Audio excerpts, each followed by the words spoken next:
Hello and welcome to my channel.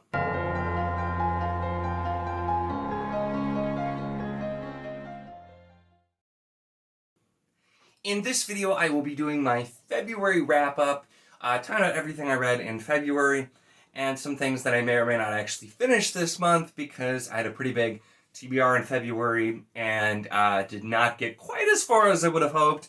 But let's talk about all of these books because I had some mixed books in there, but also I feel like I started really strong and ended really strong with a couple of kind of in between, but we'll talk about those now.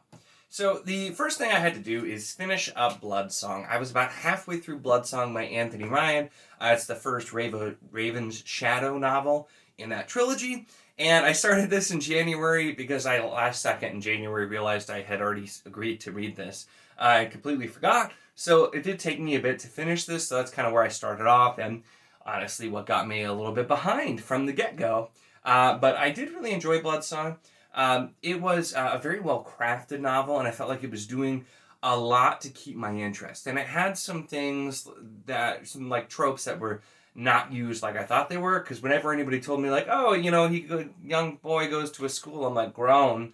But we don't really, it doesn't really feel like a school setting. And it's more so just setting up all of these really big political and mystical and just other kind of big plot lines. So I'm really interested to see where this goes. I do have a full review, which I will link below if you do want to watch that, if you're interested in hearing more of my thoughts on Bloodsong. And then I finally read the sixth and the final for now, the final of the first arc of Nightmareland, Lily by Daniel Barnett.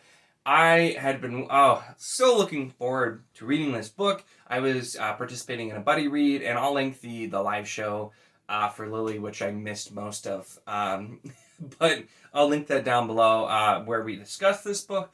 But I've been blown away by Daniel Barnett's Nightmareland Chronicles. I have enjoyed it so much. I cannot wait for the second arc to come out. And this book just lived up and more to all of my expectations. Definitely exceeded them, and it was just a blast. It's really hard to talk about this particular book without any sort of spoilers, because this is kind of the whole culmination of the first six, but I really recommend you check this out. I might try to do a video just talking about the first six books in a non-spoiler fashion for more information. I do have, though, a link to a review I did for the first book, Nightfall, which I'll link down below as well, but check out Nightmareland. If you like horror at all, check it out. And if you're like me and don't, maybe still check out Nightfall. It's very short, very easy to read and see if it's going to be for you. So, highly recommend. Then we get into the first kind of and that is City of Dragons by Robin Hobb. So this is book 3 in the Rainwild Chronicles. And this is definitely better. This is definitely better than the first two. This series is just still kind of suffering because this feels like half a book. And really this should have been a duology with the first two books being one and shortened a little bit and the next two being one. It just kind of is drug out, but this actually finally brings in other people. And we start to do something broader than just traveling with the dragons. So, was definitely a lot better. Bumped it up from, instead of I think 2 stars for the last one, this was a solid 3. Still not mind-blowing, but it was a lot better. And I'm looking forward to reading the last one, which I'm hoping will be a little bit better as well. And then finally getting to the Fits in the Fool trilogy, where I can then at last read those, which I imagine I'm going to absolutely love. But I may, once finishing the Rainwild Chronicles, do some sort of other video talking about that with it or something like that. So I'll have to see. But 3/4 of the way done, so that is good. And then we had the surprise, which is Gurzel by I Anonymous. So this is an arc that was sent to me by the author, and this is a different kind of book than a lot of what I normally read. So this is kind of more historical fiction, with a little bit of fantasy elements, but it definitely felt more historical fiction than fantasy. And we are following basically as a war is about to start between a bunch of different areas in kind of Europe and Northern Africa and everything going on with that time. And then we also have Gurzel, who is a dragon and is looked at as a god and has apparently been involved with a lot of what's been going on in different areas and worship in different ways. And so it's kind of setting up these a large war plot and also kind of some political intrigue with it.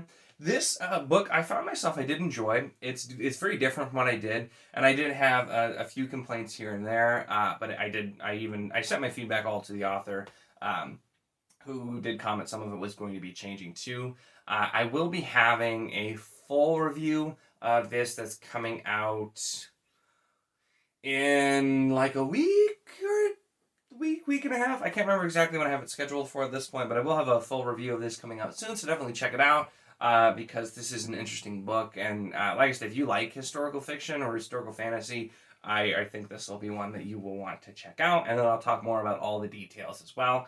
But this was a good midway point before we got to the low point of the month, which was The Bitter Twins by Jen Williams. I did not like this book. I did not like this book at all. It ended up being 2 stars because I didn't hate it. But this is just continuingly, it's way too long. Not much happens, and everything that happens just felt so forced, so the author could just make the plot do what she wanted to do, whether or not it makes any sense. So this has been disappointing. I was not a really big fan of the first book. This one I liked less, and so I do not have high hopes for the third one, but I'm planning on trying to read it, if you saw my TBR video, but... This definitely seems like a trilogy that's not for me, so I'm trying to stick with it because it's the Wizardly Duo Discord read along, and so I'm trying, but I'm not really caring for this. The first one had some promise and just didn't really deliver on it, and this book just kind of continued that path of not delivering on any of the promise that the first book introduced. So yeah, I'm not going to talk anymore about that. I'll probably, assuming I finish the last book, do like a whole big rant thing about the series. So if you want to hear me complain, you can check in there. But otherwise, we'll move on because I have a couple more things to talk about. And we're getting back up to ending on a very, very high note. Then, of course, we had the other buddy read that started, The Great Wheel of Time read along. So I did also read or reread for the however many time Eye of the World by Robert Jordan, the first book in the Wheel of Time. So this time what I decided to do is, I've always heard great things about the audiobooks. I don't really do audiobooks a whole lot, so I've not tried very many. But I started doing audio whenever I was doing something like when I couldn't physically read a book. So I started this on audio in the beginning of the month. I did really enjoy it. The audio was fantastic, so I completely understand. Even in my limited experience of audiobooks, I thought this was by far the best narration I had heard with, it was mostly Michael Kramer early on. I got some Kate Redding a bit later, but I did that, and then also just was reading the physical book too once I finished the other books I was reading at the time, and so obviously I love this book. I do also have, not a review really, but just kind of like a spoiler talk about the book that I've already posted as well. So I'll link to that below if you want to hear more. But yeah, I mean, I think everybody realizes by this point, I love The Wheel of Time, and I love this book especially so much. So that's kind of that. So I am still currently reading Magician by Raymond E. Feist. Now this is a hardcover that has Magician Apprentice and Magician Master, which there's different ways. Sometimes they're separated, sometimes they're bound up. And this one's the author's preferred edition, so it has some like additional items added in. I am absolutely loving this book so far. Now the problem is I have 3 days left of February as of filming this, and I have quite a lot of this book left to go. So it seems unlikely I will finish this prior to the end of the month, but I am going to continue reading it into March until I finish it because I'm having a great time. This is just well-written classic fantasy. It's immediately just has that classic fantasy feel, and already I've started to see some things that are done a little bit differently than what you would expect, though. So this is when I imagine there will be some tropes, but in the forward, even the author comments that like he didn't realize he wasn't following tropes. He just was writing a story he wanted to read and didn't realize it'd be so popular. But this I absolutely, unless something drastic goes wrong, I will be shocked if this does not end up being a 5-star read for me, because I have just had a blast reading this so far. So then, the last book I was planning on reading in February, which most likely will not happen, is Quest for Lost Heroes by David Gemmell. So this one I'll probably try to roll in as well because of the fact that it's a very short book. It's just under 300 pages, and I should be able to get through it very, very quickly, but I'll just have to see how much time I have because I don't want to mess up my March TBR by trying to put in too much stuff from February. So I just have to read faster.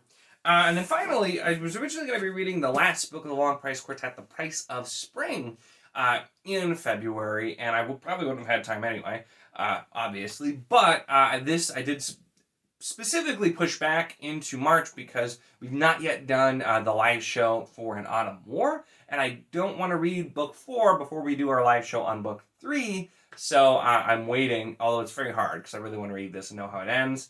So this one is officially being pushed back into March until after the live show. So whenever we get the live show finally scheduled, I will probably stop whatever I'm reading and immediately read book 4.